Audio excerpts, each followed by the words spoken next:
Guinea worm is contracted when people drink water contaminated with tiny crustaceans that contain the worm larvae. A year later, a metre-long female worm emerges through a painful blister, often disabling the infected person for months.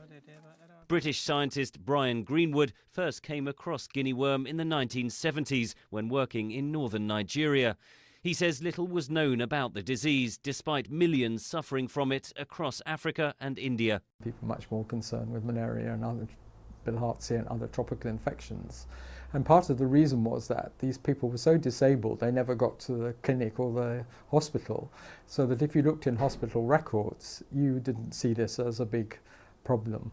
Greenwood spent 4 years studying the disease and trying to find out why sufferers often got repeat infections without developing immunity. Often they got a secondary bacterial infection and if they needed it had antibiotics.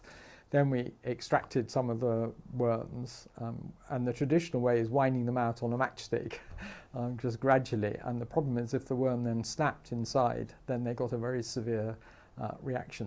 Greenwood credits the Carter Center, a charitable foundation set up by former US President Jimmy Carter for helping to fight the disease to the brink of eradication. There is no vaccine or treatment. Instead, community education programs teach people to filter drinking water and avoid entering water sources. Speaking in 2011, President Carter described the initial difficulties. So it was kind of an insult to say this disease comes out of your pond. So we've had to do a lot of diplomacy and convicting the people there to take care of their own problems. Well, it's worked. And now almost every nation on earth has eradicated or eliminated Guinea worm. When the Carter Center first got involved in 1986, there were around 3.5 million cases in 21 countries. By 2016, just 25 cases were recorded in only 3 countries: Chad, Ethiopia and South Sudan. Professor Greenwood's early study of Guinea worm lay unpublished for 40 years as he was directed to focus on malaria and meningitis instead. But last year in London he met Jimmy Carter, who persuaded him to publish.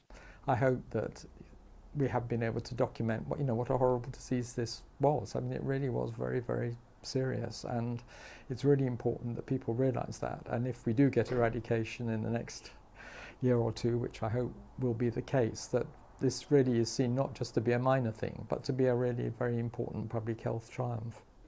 The last few cases of Guinea worm remain because they are the most difficult to reach. Many are in conflict areas like South Sudan. But scientists are optimistic this ancient disease can be eradicated within the next few years. Henry Ridgwell for VOA News, London.